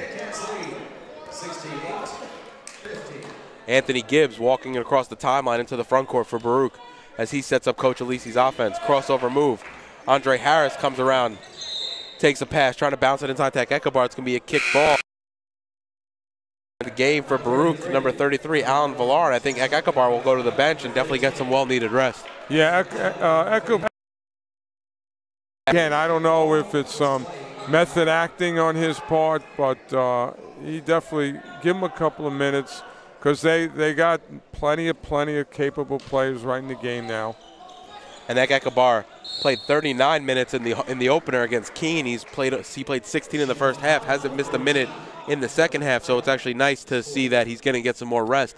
You know, when you have a lead, when you've been able to open up a lead like this, it really gives you an opportunity to rest him because you know how key he's going to be throughout the course of the season and not just here in the early going. One of the reasons why he can play fatigue or not is he really wants to win. So leg and still want to be out there to help his team win. Also, as a senior, it's tough to tell him to get off the court. It's last season. You don't get a second go at this, so. I hope he's got a lot of basketball left in him because I think he can make a little career out of this. Yeah, I mean, you could definitely see him going overseas or something like that, G League or something along those lines. You know, obviously he's not an NBA prospect. However, he could definitely work himself into a player that can be because he has the handles for a guy of his size, where he would probably be maybe a 2, maybe a small 3 in the league. You know, at the next level. And his personality is so great, and he's such a class act that he would represent wherever he goes, which is a big part of this international basketball. Anthony Gibbs off on the second, 19-point lead for Baruch as William Sixsmith comes to check in. Now Aloof kicks it out to Halpert for Yeshiva, able to knock it down. And I think Yeshiva is going to need some quick baskets here in order, and definitely have to stop Baruch at the defensive end in order to really come back into that. Baruch. Well, you know, the 3-ball, Dave, can get you back quickly, so Baruch has got to think about that and address it. Bryler Page now able to drive. Step back jumper, uses the pick from Andre Harris. Not able to knock it down, and it quickly goes left to right with the Yeshiva. Aloof, left corner 3, is able to knock it down. Back-to-back threes, and a quick timeout from Coach Alisi, and that's what you want to see as the score has got cut down to 13, 69-56. Baruch lead with 11:07 remaining. You're watching Baruch basketball on YouTube channel Baruch Athletic Fan. Do not forget our next broadcast will be on Friday, December 1st. It's a doubleheader conference play against York College Cardinals.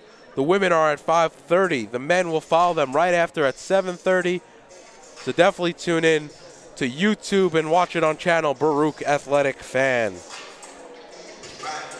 So it was a quick, you know, you saw them again open up the score, got it up to 21 at one point, 69-47. A 9-0 run now here from Yeshiva to cut it back down to 13. Well, a lot of credit has to go to Aloof and Halpert, who are just, you know, they're not looking up at the scoreboard per se. They're just doing their thing, what they do, and that's the 3-ball.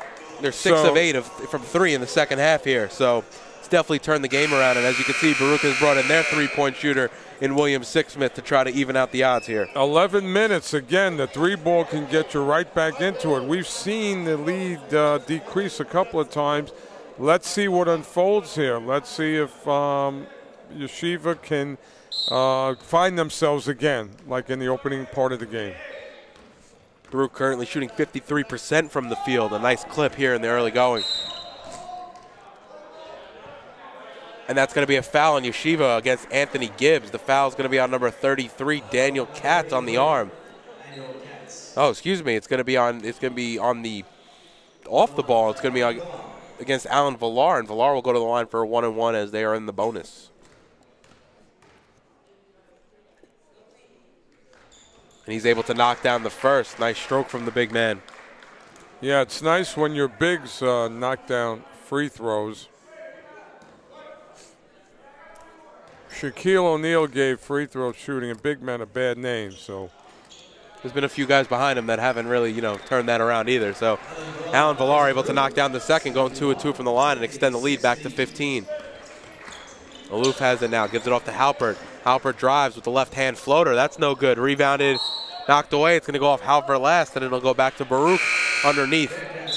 Halpert had a great look, Dave, and again, Halpert and Aloof are keeping Yeshiva with a possible chance here. Halpert, nice little hop step into the lane, just couldn't finish with that left hand. As Bryler Page quick to check back in for the Bearcats. Alan Villar has it up top. And now Anthony Gibbs on a cutter, gives it off to Andre Harris, back door, nice play there. Alan Villar to Gibbs to Andre Harris, and Baruch extend that lead to 17, 10.5 remaining here in the game. Good players making real good plays. Ooh, Bar Aloof pass to him, almost intercepted by Gibbs. Aloof gets the open jumper, no good. It's going to be Hayon on the rebound. He goes up strong, and it's blocked, and it'll stay with Yeshiva underneath. Yeshiva to inbound, it'll be Tyler Hode underneath, inbounded to Aloof. Up top to Halpert now, gives it off to Katz. Katz working on Villar. One dribble, gives it off to Aloof now up top. Aloof over to Hode, right wing, looking for his options. Katz in the corner now. Bounce pass inside to Halpert. Nice spin move there by Halpert, able to go left hand off glass. And he caught Andre Harris with his momentum shifted a little bit too far to the baseline. Very nice move by Halpert. He showed a very strong core in that play. Villar now to Bryler Page. He almost turns it over there. Bryler Page into the paint, right hand floater. That's no good, tipped away. And Aloof comes away with it quickly into the front court. Yeshiva trail by 15. Aloof to Halpert. Halpert right wing three. Around and out, no good. Harris collides with Sixsmith on the rebound, but able to pull it down, and Gibbs will walk it up the court. Once again, another nice look by Halpert there. He's been finding some real good open looks here in the second half. Yeah, if he knocked that down, Coach Alisi would have something to think about. Ooh, Andre Harris.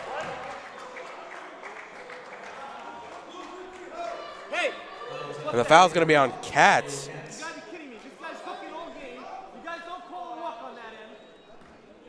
And Coach Steinmetz has some problem with that call. It's crazy because Katz is the one that hit the deck. Villar got the rebound. I thought it was going to be a call definitely on Villar. Both wearing 33. But it went against Katz, and Villar will be at the line for a 1-and-1. Yeah, I might lend one of the referees my glasses, which I just bought today in Nordstrom.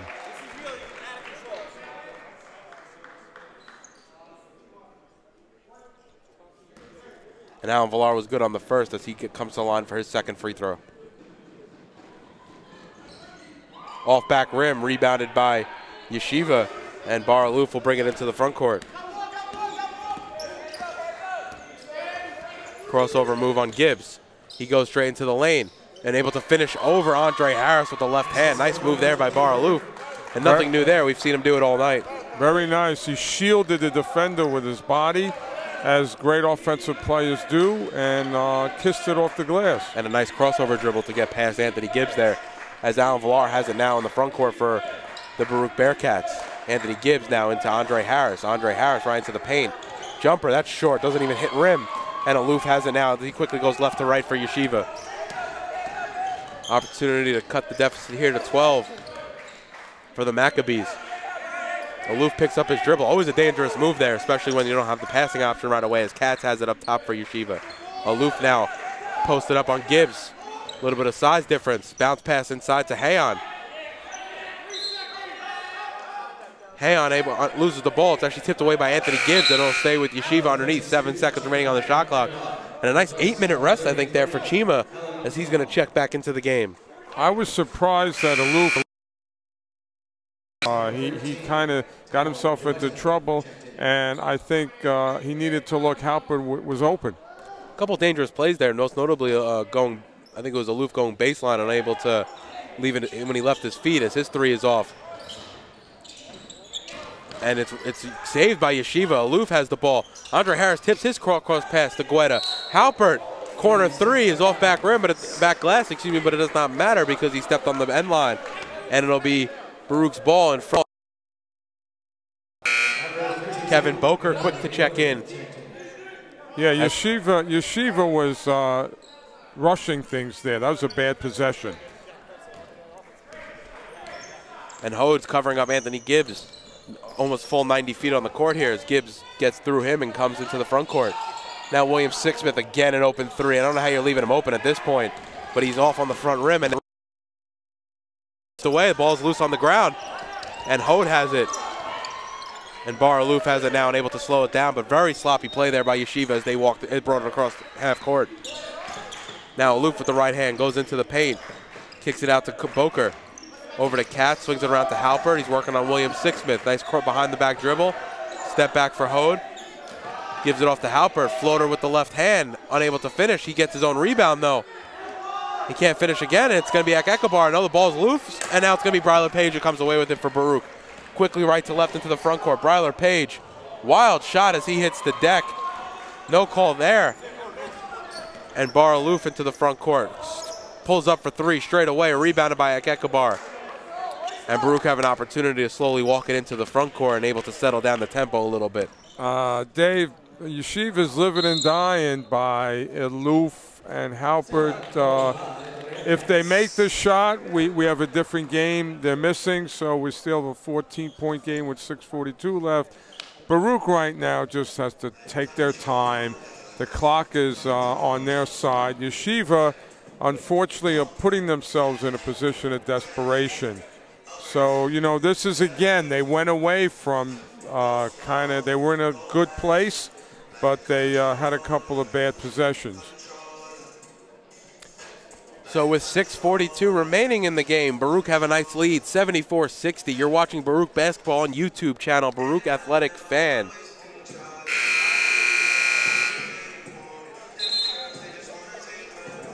And Chimak Ekebar 1 rebound away from a double-double. At the end of the game, you kind of just look at it, and he's kind of there with the numbers on the stat sheet. Yeah, Dave, great players. You know, if you look at LeBron, at the end of a game, the numbers are already kind of predetermined. But with 6:42 left, I love the contribution. Obviously, Page, Sixkiller, Harris. I mean, we can go on. And hopefully this will continue if you're a Baruch fan throughout the season. And Bryler Page with a nice 19 to go along with Chima's 20. Now Andre Harris has it, gives it off to William Sixsmith. He's covered by Hode, but Sixsmith's going to drive, kicks it out to Bryler Page, who quickly swings it to Jack Sixsmith. Drive by Jack Sixsmith over to his brother William in the corner. His three is off. The rebound's fought for, and it goes off of Bar Aloof last. It'll stay with Baruch, and they will inbound in front of their own bench. That kid just took 2 steps before he dribbled in the corner. Yeah. Well, you guys aren't looking anywhere tonight. And Coach Steinman's having a few words with the referee, not happy with the way game's officiated, as Chima's able to get right into the lane. Too hard off glass, and Daniel Katz able to come away with the rebound. Bar Aloof getting into the paint now. Kicks it outside to Guetta. Katz now, left wing three. Barely hits rim, and Jack Sixsmith front court. Nice behind the back dribble there. Bryler Page back to Sixsmith, and they'll slow it up. Another bad possession for Yeshiva. I don't want Katz 20 feet from the basket taking a shot. Nice move there by Harris. Can't finish after the spin move in the lane. Dangerous pass up court to Guetta as Bryler Page comes away with the steal again. Page playing cornerback. I think the Jets can use him, Dave. Almost that center field position there to snatch that pass. And Chimak Ekebar able to have it in the front court now for Baruch. He drives on Boker, goes hard, and one. Able to make the basket again as the contact comes from Bar Aloof, and he almost spun Bar Aloof around there because it looked like the contact came when Aloof was looking the other way. Dave, I must have said this 15 times today. The body control of Chima is just so admirable. He was hit, but was able to stay in the air due to that strong core and gather himself to put it up. And you rarely see guys of his size have the finesse on the shot the way he was able to put that floater up and have it trickle through. That's what makes LeBron so scary. And I hope Ekebar's family is listening as I make a comparison to Ekebar to LeBron. Yeah, I mean, it's, you know, obviously he doesn't have quite the skill set, but he definitely has the same body type almost. A big player for his position, able to play multiple positions. As on the other end, Tyler Hode able to knock down the layup with the contact, and he'll go to the line to shoot an and one. Good play, Dave. In the 5:16 remaining, if you're Yeshiva, irregardless of the score, let's finish on good notes. Let's make some things that we can carry over into the next game instead of just putting our head down and, you know, throwing the towel in. And there's still a lot of time left with the score being a 13-point lead. There's still plenty of time for Yeshiva to come back in this one. As Jack Sixsmith getting hounded by Hode all the way down the court, and the foul is finally called as he passes the halfway point of the court, and it'll be a 1-and-1 opportunity for Jack Sixsmith. Yeah, Dave, the season being a marathon, not a sprint, coaches just have to find ways to motivate their players. So, you know, in game film, he might bring some of these final moments up and say, look, you did this under adversity, and let's look at these things, because it's really about what you do under adversity, being down, and some of the good things you did in spite of. And he's able to knock down the second, extending it to a 15-point lead. Halpert has it now over to Guetta. Aloof comes around a couple screens, able to pick up the ball, working on William Sixsmith now. Nice crossover move.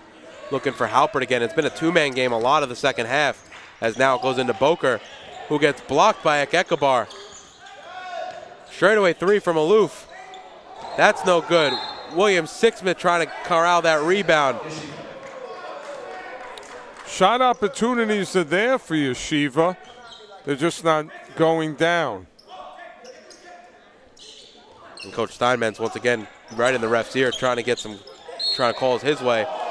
And ooh, that was interesting, because it looked like it was a clean strip there from Bryler Page, but they're going to call it a foul as Yeshiva will have the ball underneath the basket for the inbound. Yeah, he got away with one there as the ball went right into the defender's hands. Oh, excuse me, it's actually going to be there in the bonus. Oh, okay, a so foul. They will shoot the 1-and-1.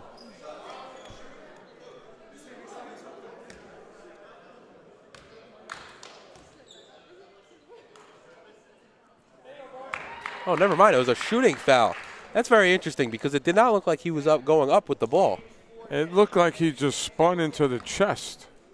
I thought it was going to be a side out, but instead it'll be a two-shot foul, and it'll be Bar-Aloof knocking down both of them to cut it back to 13. And Jack Sixsmith will have it. He's getting picked up by Hode 90 feet. And that's going to go off his legs. Might be the play of the game for Yeshiva, Dave. Great, caused a turnover by Holden. And Bar-Aloof now has it up top for Yeshiva. Gives it off to Guetta. He's looking for his options. Looking for a cutting Aloof, but instead it's going to Boker. He's looking for a bounce pass out to Hode. He finds Hode up top. Aloof has it now. Working on Bryler Page, able to go into the lane. He's blocked by Ekabar. Ball's going to go off Aloof last, and it'll go back to Baruch. Boy, what a great play, Dave, by Ekabar. Didn't even jump. He just put his arm up and he blocked it, and did not hit the hand of Aloof. And now Jack Sixsmith will bring it into the front court over to William Sixsmith. Chima Ekabar has it now. Once again, another little pass. Now it's going to be Andre Harris, who has picked up a loose ball in the paint, but it goes off back rim. It's no good, and he hasn't really found his shooting touch at all tonight. No, but he's a good decoy out there for you. And we've seen some other guys step up, as well as Halpert has the ball now for Yeshiva. Lefty jumper. That's no good. Andre Harris on the rebound. Gives up to Jack Sixsmith, who could slow it up and walk it into the front court.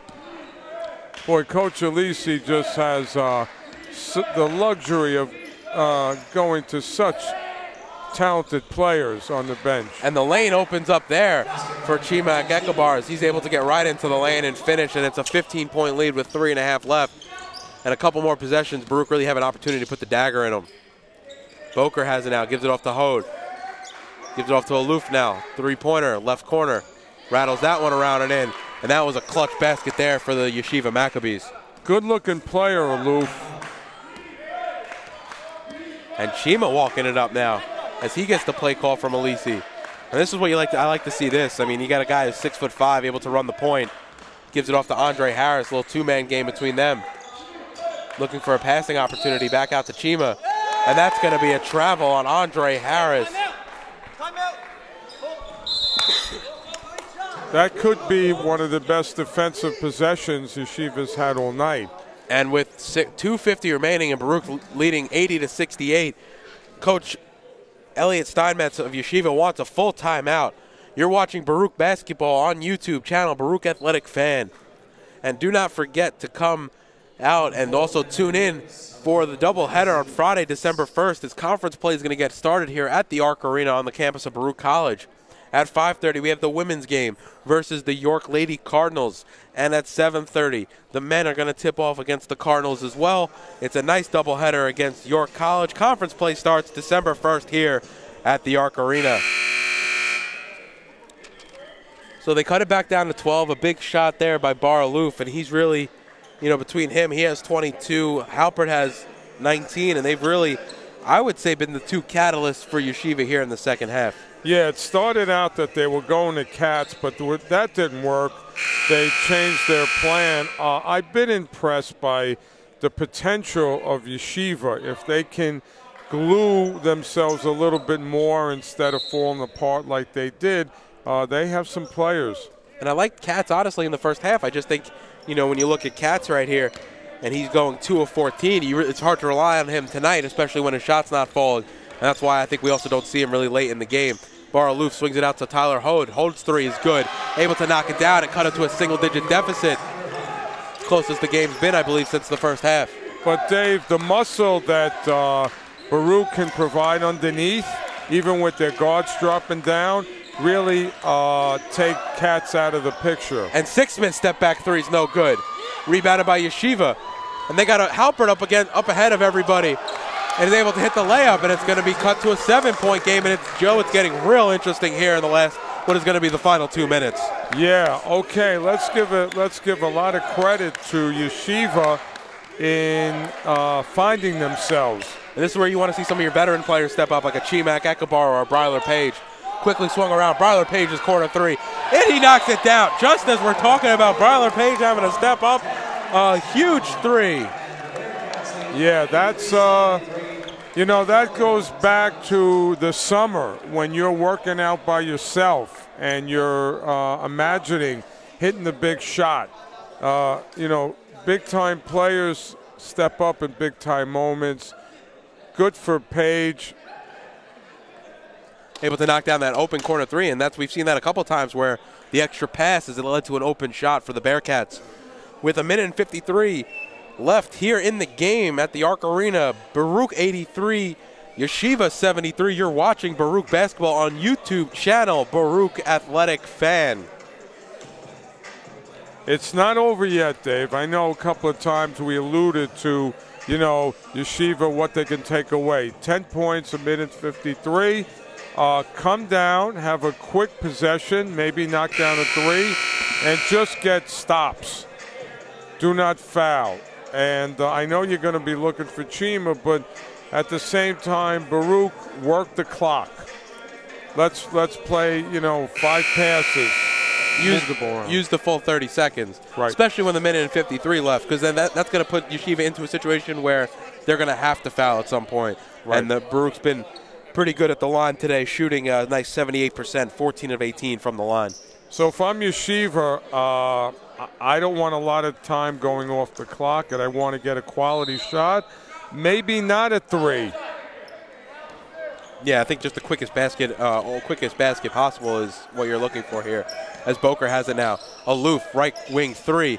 That's no good, and that's not what you really want to look for. As Zach Ekabar comes away with the rebound, he does a little spin move quickly to find some space to Anthony Gibbs, and Gibbs has it. He'll slow it up for the offense, and definitely works on the clock. Nice dribbles here by Anthony Gibbs. Almost turns it over, gives it off to Andre Harris. Bryler Page, right wing three. That's no good. A little collision there between him and Guetta of Yeshiva as Hode brings it into the front court for Yeshiva. They need a three now. Halpert to Hode. Hode back. Oh, gets stripped by Chimak Ekabar. Nice play there. Hode was looking for the pass, looked back and realized he didn't have the ball. And Ekabar is going to bring it into the front court with 1:07 remaining. Baruch lead by 10. Yeah, that could have just about done it for Baruch. Your star on the defensive end making plays. And Andre Harris's free throw line jumper is no good. Guetta comes around with the rebound. and Andre Harris fouls him as he hits the deck hard. Dave, 2 possessions for Yeshiva, and they came away with nothing. So in a game that is not out of reach, those 2 possessions and the clock moving. Well, they had it to 7, and then Bryler Page hit the big 3 from the corner. So it's all about the defensive resilience after getting some of the buckets on the offensive end. As Aloof has it now into the paint. Off glass, no good. And Anthony Gibbs comes away with the rebound with 40 seconds left. Baruch can really, you know, pretty much put it end this game here if they dribble it out. Yeah, 3 empty possessions for Yeshiva. And Joe, we're almost at a game time here. But what did you like from the Baruch Bearcats tonight, and especially what can we take away from this moving forward? Well, I just love the fact that we know what we were going to get from Chima, but I loved Russell, of course, Sixsmith, Page. I mean, you know, you just got you got Gibbs. I love the fact that some of the work that they put in the offseason showed in Game 2. And if you're Coach Alisi, you're happy, but you got to worry about the fact that you let Yeshiva kind of find themselves. And if you're a coach, when you got a team that's kind of like, you know, wondering, like they lose their identity, that's when you really got to take them out. You know, so they let Yeshiva find themselves, and so that's something that, you know, they'll talk about and correct. But if you're Yeshiva, take away the fact that, you know, Aloof and Halpert are your go-to guys. Katz is a really good low-post player, but you have to really keep it together mentally going forward. I think from Baruch, you really saw how well-rounded they were defensively, but more importantly offensively. When Chima didn't have his game going early on, you saw Bryler Page really take over. You saw William Sixsmith really ignite that run late in the first half. And I would say that time period, you know, probably with the last, you know, 5 to 7 minutes remaining in the first half was definitely the turning point of this game. Yeah, I'm telling you, it's a luxury to have guys that you can count on. Now remember, a lot of the contributions by Baruch are not showing up in the scorebook. What they are, hustle plays, timely shots, case in point, Page 3 here late. That really just put it from 7 to 10. Said goodnight. So also there were a couple of plays that Chima made that had nothing to do with getting in the scoreboard. A great play down the stretch where he made a block by just putting his arm up. And then he had the steal, I think, at the late also as well, when he took it away from Hode when he was trying to set up the 3 to potentially cut it back to 7. There was also a pivotal play where Page took a charge. That's not going to go in the scoreboard. That's going to show up in the film, and that's going to show the character of your team. So tonight, Baruch were led by Chimak Ekabar. He had 24 and 10 to give him his second double-double of the year. Bryler Page had 22, and William Sixsmith a solid 12, 4 of 9 from 3.